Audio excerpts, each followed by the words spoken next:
अध्याय 53। Net 12। Colosseum. Colosseum एक भव्य गोलाकार अखाड़ा था और संरचना सफेद संगमरमर से बनी थी। वहीं अखाड़े का फर्श रेत की एक पतली परत से ढका हुआ था। दर्शकों ने कोलोसियम को भर दिया था। हर कोई यह देखने के लिए उत्सुकता दिखा रहा था कि टूर्नामेंट का अंत कैसे होगा। कोलोसियम के निचले हिस्से में बैठे कुलीन लोग कार्रवाई के सबसे करीब थे। उनकी सीटें अखाड़े के चारों ओर एक अर्धवृत्त में व्यवस्थित थीं, जबकि शाही परिवार अखाड़े के ऊपर बने एक शानदार ऊंचे बॉक्स में बैठा था। बॉक्स शाही प्रतीक चिन्ह से सजाया गया था और इसमें अधिक आरामदायक सीटें थीं। एक अन्य खंड प्रतियोगियों का था, जिन्हें प्रशिक्षण सुविधाओं, चिकित्सा देखभाल और निजी क्वार्टरों तक पहुंच के साथ एक अलग क्वार्टर में रखा गया था। चिकित्सा दल और उपचारक प्रतियोगियों की सहायता के लिए अखाड़े के चारों ओर तैनात थे। एक पारदर्शी जादुई अवरोध ने दर्शकों को आवारा हमलों या जादुई प्रतिक्रिया से बचाते हुए अखाड़े को घेर लिया। अवरोध कोलोसियम के निवासी जादूगरों द्वारा बनाए रखा गया था और यह सबसे शक्तिशाली हमलों को भी अवशोषित या विक्षेपित कर सकता था। एक जादुई स्कोरबोर्ड हवा में तैर रहा था और शीर्ष 10 प्रतियोगियों को दिखाने के लिए एक क्रिस्टल बॉल द्वारा प्रदर्शित किया गया था। वर्तमान में टूर्नामेंट में शीर्ष 5 प्रतियोगी हैं। @@नोवेलबिन @@। टूर्नामेंट रैंकिंग और अंक। पहला, ओरियन गैल्डोर एल्फ्रेडा 5590 अंक। दूसरा, लूना साइप्रस 4900 अंक। तीसरा, विलियम रैम्सबॉटम 4650 अंक। चौथा, बैरी मैनचेस्टर 4450 अंक। पांचवां, एड्रियन मीर 4345 अंक। दर्शकों ने शाही प्रतीक चिन्ह वाले झंडे और बैनर पकड़े हुए थे और आज के टूर्नामेंट की प्रत्याशा में जोर से जयकार कर रहे थे। शाही प्रतीक चिन्ह शाही परिवार का एक प्रतीक था जो शक्ति, विरासत और मूल्य का प्रतिनिधित्व करता था। प्रतीक चिन्ह में एक सुनहरा 5 नुकीला तारा था, जो शाही परिवार के 5 गुणों का प्रतीक था: ज्ञान, साहस, न्याय, करुणा और सम्मान। एक घुमावदार चांदी की तलवार ऊपर की ओर इशारा करती हुई शक्ति और सुरक्षा का प्रतिनिधित्व करती थी। इसमें एक शैलीबद्ध नीला अर्धचंद्र भी था, जो मार्गदर्शन के लिए शाही परिवार की प्रतिबद्धता को दर्शाता था। साथ ही लॉरेल पत्तियों का एक पुष्पांजलि जो तारे, तलवार और चंद्रमा को घेरे हुए थी, जीत और उपलब्धि का प्रतिनिधित्व करती थी। जब भीड़ कोलोसियम के अंदर दहाड़ती रही, ओरियन प्रतियोगी के क्वार्टर में अपना रास्ता बना रहा था, जहां उसकी नजर अन्य प्रतियोगियों पर पड़ी, जिन्होंने उसकी उपस्थिति को देखते ही तुरंत उसकी ओर झुक गए। ओरियन ने उन सभी को स्वीकार किया, फिर एड्रियन को उसकी ओर मुस्कुराते हुए आते देखा। पिछले एक दशक में एड्रियन बहुत बदल गया था। उदाहरण के लिए, वह ओरियन की तुलना में बहुत लंबा हो गया था और वह अपने साथियों की तुलना में थोड़ा लंबा और मांसल भी था। वास्तव में ओरियन ऐसा लग रहा था जैसे वह एड्रियन का छोटा भाई हो, लेकिन इससे एड्रियन के ओरियन के प्रति सम्मान पर कोई असर नहीं पड़ा। पिछले 10 वर्षों से एड्रियन ने ओरियन के साथ प्रशिक्षण और मुकाबला किया था, इसलिए वह किसी और की तुलना में बेहतर जानता था कि ओरियन कितना मजबूत और तेजतर्रार था।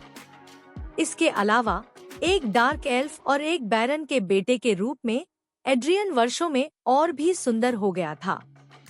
महाराज, मैंने कल ब्लेज चूहों के खिलाफ आपकी लड़ाई देखी और आप अद्भुत थे। मैंने यह भी देखा कि आपने एक ही समय में 10 सींग वाले खरगोशों का शिकार और पकड़ कैसे लिया। यह बहुत शानदार था। यह सुनकर ओरियन के चेहरे पर मुस्कान आ गई और उसने एड्रियन को धन्यवाद दिया। धन्यवाद, और मुझे खुशी है कि आप भी टूर्नामेंट के दूसरे दिन तक पहुंच गए। हाँ, यह आसान नहीं था, लेकिन मुझे खुशी है कि मैं पहुंच गया। सच कहूँ तो सींग वाले खरगोशों का शिकार करना और रैंक 2 ब्लेज चूहों के एक जोड़े को मारना मेरे लिए कोई समस्या नहीं थी, लेकिन जब हमें कुछ मिनटों के लिए एक मंत्र बनाए रखने के लिए कहा गया, तो इससे मुझे वास्तव में सिरदर्द हुआ।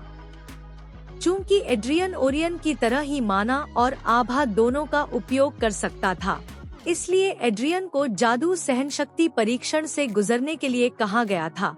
हालांकि उसने आभा सहनशक्ति परीक्षण को प्राथमिकता दी होती।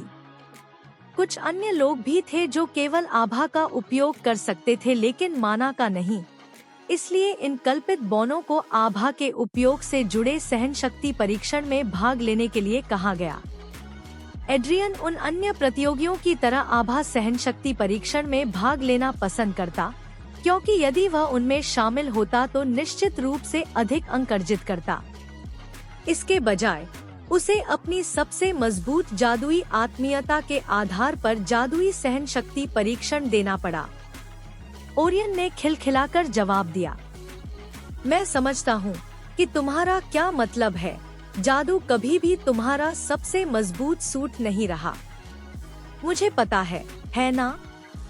मेरे जैसे एक कल्पित योद्धा आभा का उपयोग करना और एक सच्चे कल्पित शूरवीर की तरह लड़ना पसंद करेगा। जब मैं इसमें वास्तव में अच्छा नहीं हूँ, तो मुझे जादू में खुद को सुधारने की क्या आवश्यकता है?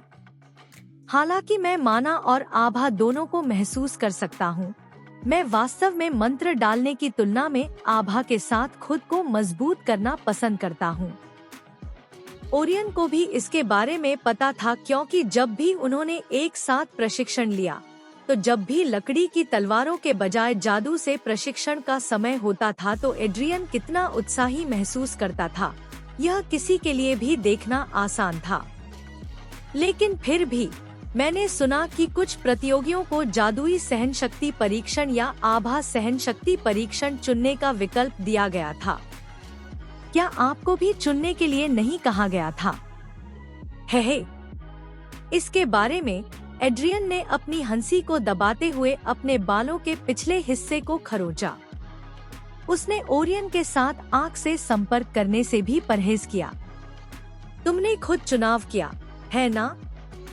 जिसका मतलब है कि तुम आभा सहनशक्ति परीक्षण से डर गए, क्योंकि तुम्हें डर था कि सहनशक्ति परीक्षण जादुई सहनशक्ति परीक्षण की तुलना में बहुत कठिन होगा।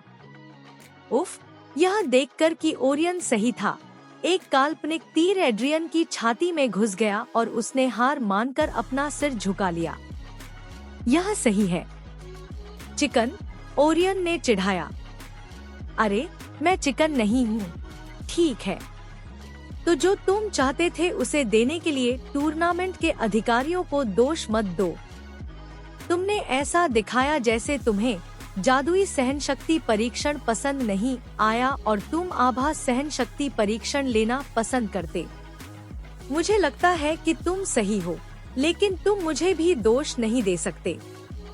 मैंने सुना कि आभा सहनशक्ति परीक्षण जादुई परीक्षण की तुलना में बहुत कठिन था, इसलिए मुझे वह चुनना पड़ा जो अधिक अंक की गारंटी देगा और स्कोरबोर्ड पर मेरी रैंक को बढ़ाने में मदद करेगा। चिकन, ओरियन ने फिर से चिढ़ाया।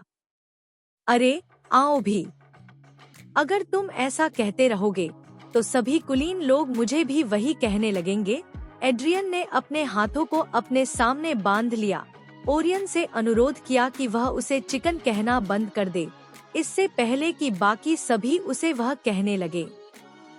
हालांकि कमरे में मौजूद अन्य सभी कुलीन और प्रतियोगी पहले से ही उनकी बातचीत के बारे में एक दूसरे से फुसफुसा रहे थे। अरे, तुमने सुना है ना? एक युवा पुरुष कल्पित ने उसके बगल में बैठे अपने दोस्त से कहा। हाँ, मैंने सुना। तुमने मुझे क्या कहा? एड्रियन ने अपने चेहरे पर एक डरावना और डराने वाला रूप लेकर पूछा। उसके चारों ओर की आभा ऐसी लग रही थी जैसे वह युवा कुलीन की हत्या करने के लिए तैयार हो। लड़के की रीढ़ की हड्डी में सिहरन दौड़ गई और उसने एड्रियन की पकड़ से बचने की कोशिश करते हुए चिल्लाया, मेरी मदद करो, यह पक्षी गुस्से में है। राजकुमार गैल्डोर ने अभी एड्रियन को चिकन कहा। पफ्ट, मैं निश्चित रूप से उसे अब से चिकन कहूंगा। जैसे ही पुरुष कल्पित ने यह कहा, एड्रियन अचानक युवा कुलीन के पीछे दिखाई दिया और उसके कंधे को पकड़ लिया। तुमने मुझे क्या कहा? एड्रियन ने अपने चेहरे पर एक डरावना और डराने वाला रूप लेकर पूछा। उसके चारों ओर की आभा ऐसी लग रही थी जैसे वह युवा कुलीन की हत्या करने के लिए तैयार हो।